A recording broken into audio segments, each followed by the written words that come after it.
Hello friends, इस video में UP triple S C पेट syllabus में दिए गए टॉपिक बैंकों का राष्ट्रीयकरण तथा सुधार के टॉपिक को कवर करने वाले हैं। तो सबसे पहले हम भारत में बैंकिंग के इतिहास को देख लेते हैं। यहाँ पे पहला पॉइंट दिया गया है, आधुनिक काल में भारत में बैंकिंग का प्रारंभ 1770 ईस्वी में बैंक ऑफ हिंदुस्तान की स्थापना के साथ हुआ, जो कि यूरोपीय प्रबंधन के तहत कलकत्ता में पहला बैंक था। 1786 ईस्वी में जनरल बैंक ऑफ इंडिया की स्थापना की गई।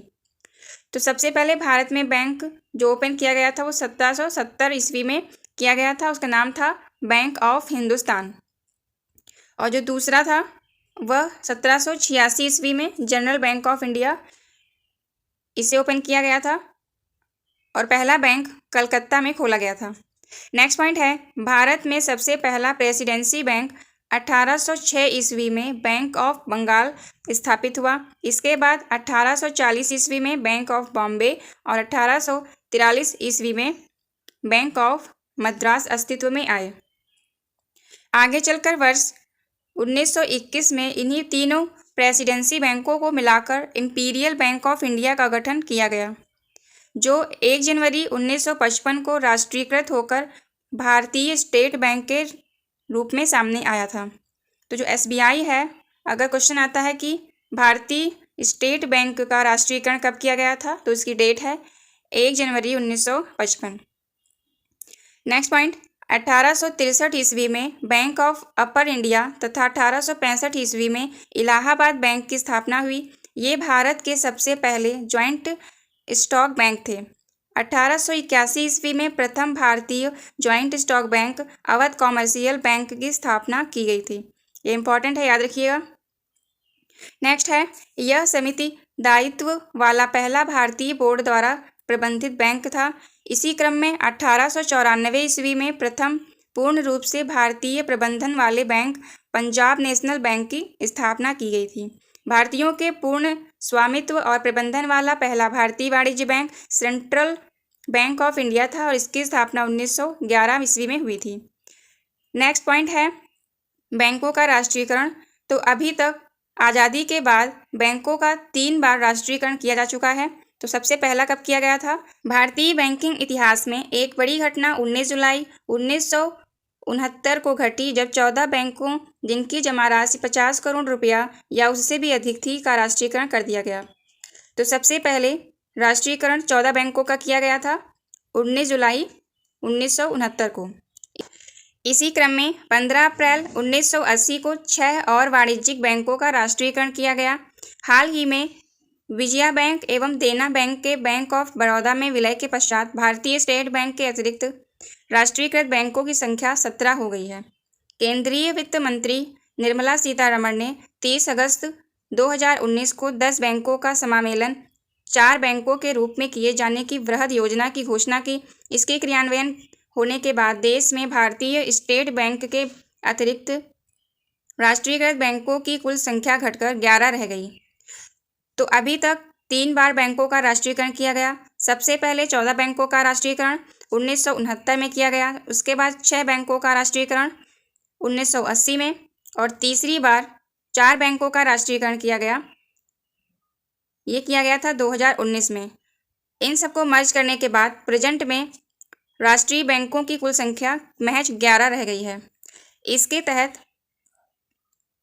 ओरिएंटल बैंक ऑफ कॉमर्स और यूनाइटेड बैंक ऑफ इंडिया का विलय पंजाब नेशनल बैंक में, आंध्रा बैंक और कॉरपोरेशन बैंक का विलय यूनियन बैंक ऑफ इंडिया में, सिंडिकेट बैंक का केनरा बैंक में और इलाहाबाद बैंक का इंडियन बैंक में विलय कर दिया गया। तो इन चारों बैंकों का राष्ट्रीयकरण कर दिया गया। नेक्स्ट टॉपिक है RBI, भारतीय रिजर्व बैंक। इसमें पहला पॉइंट दिया गया है, भारतीय रिजर्व बैंक देश का केंद्रीय बैंक है। देश में मौद्रिक नीति का निर्धारण इसी के द्वारा किया जाता है। भारत में एक केंद्रीय बैंक का गठन की अनुशंसा 1926 ईस्वी में हिल्टन यंग समिति द्वारा की गई थी और इसी समिति की अनुशंसा के द्वारा ही RBI की स्थापना की गई थी। तो ये क्वेश्चन आ सकता है कि RBI अर्थात भारतीय रिजर्व बैंक की स्थापना किस समिति की अनुशंसा पर किया गया था? तो आंसर होगा हिल्टन यंग समिति। इसी समिति के अनुपालन में भारतीय रिजर्व बैंक अधिनियम 1934 के तहत 1 अप्रैल 1935 को आरबीआई की स्थापना कर दी गई थी। तो आरबीआई की इस्टेब्लिशमेंट डेट याद रखिएगा, 1 अप्रैल 1935। आगे लिखा है इसका राष्ट्रीयकरण किया गया था 1949 में, 1 जनवरी 1949 में किसका राष्ट्रीयकरण कर दिया गया था। सीडी देशमुख स्वतंत्र भारत के पहले आरबीआई गवर्नर थे, याद रखिएगा ये फैक्ट। आगे आरबीआई के कार्यों के बारे में बताया गया है। नोटों का निर्गमन करना, सरकार के बैंक के रूप में कार्य करना, बैंकों के बैंक के रूप में कार्य करना और साख अर्थात ऋण का नियंत्रण करना। तो ये सभी कार्य आरबीआई के हैं। इसके अलावा केंद्रीय बैंक साख का नियंत्रण 2 विधियों से करता है, एक तो मात्रात्मक नियंत्रण और दूसरा गुणात्मक नियंत्रण। मात्रात्मक साख नियंत्रण के तहत आरबीआई अर्थव्यवस्था में एक समान रूप से बिना भेदभाव किए सभी क्षेत्रों में साख सृजन को प्रभावित करता है, और दूसरा गुणात्मक साख नियंत्रण हेतु वह किसी क्षेत्र विशेष में साख का नियंत्रण करता है, पूरी अर्थव्यवस्था में नहीं। आगे यहाँ पर आरबीआई द्वारा मार्केट में करेंसी की लिक्विडिटी को किन बेसिस पर नियंत्रित करती है, उन्हीं टर्म्स एंड फीस के बारे में बताया गया है। इसमें पहला दिया गया है नगद आरक्षित अनुपात, कैश रिजर्व रेशियो, इसको शॉर्ट में CRR भी बोलते हैं। तो अपनी सभी जमाओं का वह अनुपात जो वाणिज्यिक बैंकों को आरबीआई के पास जमा करना होता है उसे CRR कहा जाता है। तो वाणिज्यिक बैंकों के द्वारा कुछ जमाएं होती हैं जिन्हें आरबीआई के पास जमा करना होता है, उन्हें ही CRR कहते हैं। वर्तमान में इसकी दर 4% है। CRR में वृद्धि से बैंकों के पास तरलता में कमी आती है, जबकि इसके विपरीत इसमें कमी तरलता को बढ़ाती है।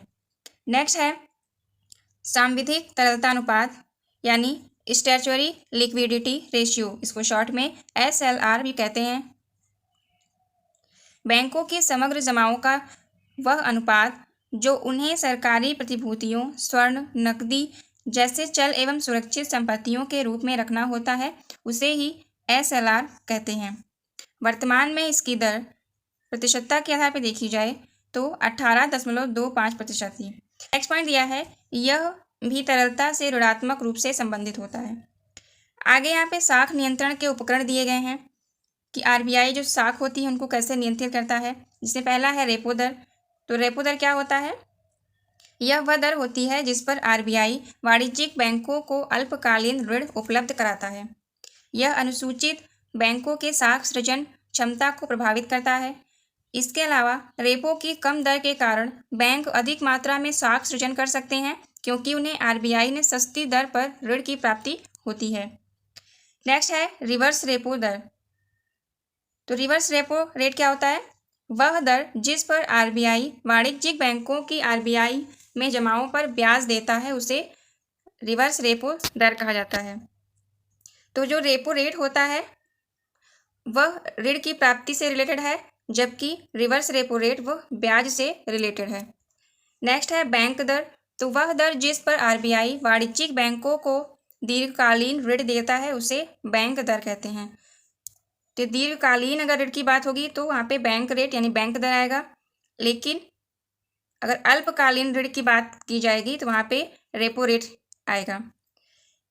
आगे लिखा हुआ है सीमांत स्थायी सुविधा दर। MSF रेट क्या होता है? तो अनुसूचित वाणिज्यिक बैंक अपनी अति अल्पकालीन तरलता आवश्यकता की पूर्ति हेतु अपने SLR के बदले आरबीआई से जिस दर पर ऋण लेते हैं उन्हें सीमांत स्थायी सुविधा दर कहा जाता है। उल्लेखनीय है कि बैंक MSF दर पर अपनी कुल जमाओं के 2% से अधिक ऋण नहीं ले सकते हैं। आगे यहाँ पे आरबीआई द्वारा साख नियंत्रण के कुछ इक्विपमेंट दिए गए हैं कि किन किन बेसिस पे आरबीआई मार्केट में साख जो बैंक होती हैं बैंकों की साख को नियंत्रित करती है। अभी मैंने ऊपर बताया था कि वो 2 टाइप से साख को नियंत्रित करती है। पहला तो मात्रात्मक और दूसरा गुणात्मक साख नियंत्रण उपकरण। यहाँ पे कुछ प्रकार दिए गए हैं कि किन किन टाइप से या किन किन बेसिस पे साख को नियंत्रित करती है आरबीआई। अभी इन सबको हमने देख लिया है। नेक्स्ट देखते हैं, यहाँ पे लिखा है क्षेत्रीय ग्रामीण बैंक। तो ये क्या होता है इसके बारे में पहले समझ लेते हैं। तो क्षेत्रीय ग्रामीण बैंकों की स्थापना 1975 से स्टार्ट हुई थी और ये ग्रामीण वित्त हेतु पूर्णतः समर्पित संस्थान होते हैं। ग्रामीणों को ये जो है ऋण प्रोवाइड करवाते हैं। यहाँ पहला पॉइंट दिया गया है क्षेत्रीय ग्रामीण बैंकों की स्थापना 1775 ईस्वी से स्टार्ट हुई थी और इन बैंकों में 50% पूंजी केंद्र सरकार की और 35% पूंजी वाणिज्यिक बैंकों की, 15% पूंजी संबंधित राज्य सरकारों की लगी होती है। यह ग्रामीण वित्त हेतु समर्पित संस्थान है। आगे लिखा है सहकारी बैंक। सहकारी बैंक के 3 स्तर होते हैं, राज्य स्तर, जिले स्तर और स्थानीय स्तर। जो राज्य स्तर पर सहकारी बैंक होते हैं उनको राज्य सहकारी बैंक कहते हैं। जो जिले स्तर पर सहकारी बैंक होते हैं उन्हें केंद्रीय सहकारी बैंक कहते हैं और जो स्थानीय स्तर पर बैंक होते हैं उन्हें प्राथमिक सहकारी शाख संगठन कहा जाता है।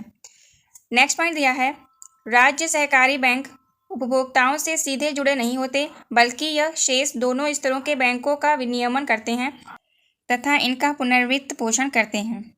आगे नोट में लिखा है, कृषि में दीर्घकालीन ऋण भूमि विकास बैंकों के द्वारा दिया जाता है। तो कृषि से संबंधित जो ऋण दिए जाते हैं, खासकर जो दीर्घकालीन ऋण होते हैं, वो भूमि विकास बैंकों के द्वारा दिए जाते हैं। आगे लिखा है, भारत का औद्योगिक वित्त निगम एक गैर बैंकिंग वित्तीय कंपनी है। यह विविध उद्योगों के वृद्धि के लिए वित्तीय सहायता प्रदान करता है और इसकी स्थापना 1948 ईस्वी में हुई थी। आगे है, भारतीय औद्योगिक ऋण तथा निवेश निगम यानी ICICI का स्थापना वर्ष 1955 है। भारतीय औद्योगिक विकास bank industrial development bank of India की स्थापना जुलाई 1964 ईस्वी में की गई थी। नेक्स्ट है, भारतीय unit trust of India UTI की स्थापना 1964 ईस्वी में हुई थी। तो IDBI और UTI की स्थापना ये दोनों ही 1964 ईस्वी में की गई थी। नेक्स्ट है, सेंसेक्स, BSE तथा निफ्टी शेयर बाजार से संबंधित हैं। राष्ट्रीय कृषि तथा ग्रामीण विकास बैंक नाबार्ड का फुल फॉर्म है इंग्लिश में national bank for agriculture and rural development. तो यह भारत में कृषि क्षेत्र को वित्त प्रदान करने वाली सर्वोच्च संस्था है और इसकी स्थापना 12 जुलाई 1982 ईस्वी को हुई थी। याद रखिएगा, ये डेट बहुत इंपॉर्टेंट है। इसकी स्थापना 12 जुलाई 1982 ईस्वी को की गई थी और नाबार्ड का जो मुख्यालय है वो मुंबई में स्थित है। आगे, किसान क्रेडिट कार्ड योजना की शुरुआत अगस्त 1998 ईस्वी में हुई थी।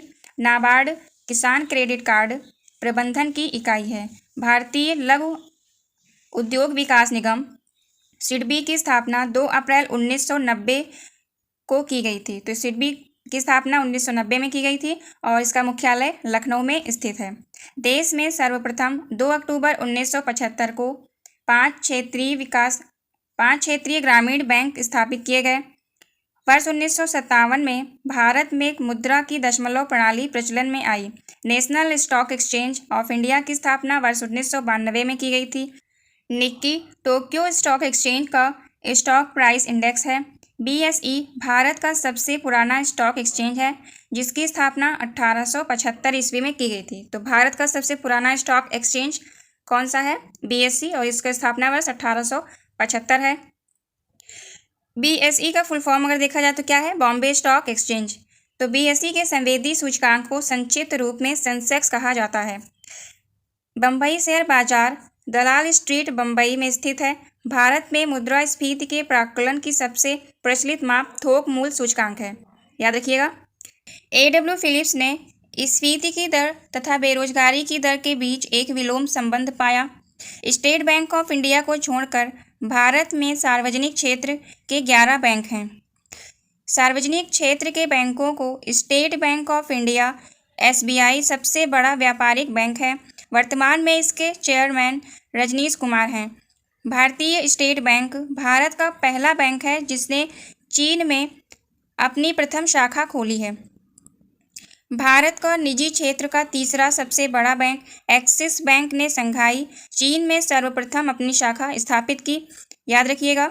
नेक्स्ट, इनसाइडर ट्रेडिंग शेयर बाजार से संबंधित है और यह अवैध कार्य माना गया है। RBI ने दिसंबर 1969 से लीड बैंकिंग योजना प्रारंभ की थी। स्मार्ट मनी शब्द का प्रयोग क्रेडिट कार्ड के लिए किया जाता है। प्लास्टिक मनी कैश या मनी का एक विकल्प है। प्लास्टिक मनी के उदाहरण हैं credit card, debit card, smart card एवं ATM।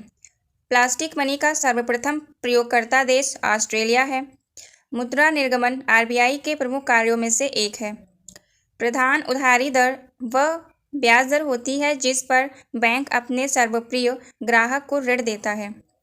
नेक्स्ट यहाँ पे एक साइड बैंक दिए गए हैं और दूसरी साइड उनकी स्थापना वर्ष दिए गए हैं।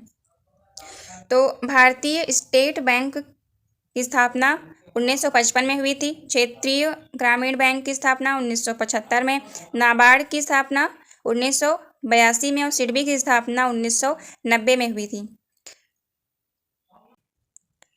नेक्स्ट पॉइंट है, भारत में सर्वप्रथम 14 बैंकों का राष्ट्रीयकरण वर्ष 1969 में किया गया था और दूसरी बार कुल 6 बैंकों का राष्ट्रीयकरण 1980 में किया गया था। 2019 में 4 बैंकों का एकीकरण किया गया था।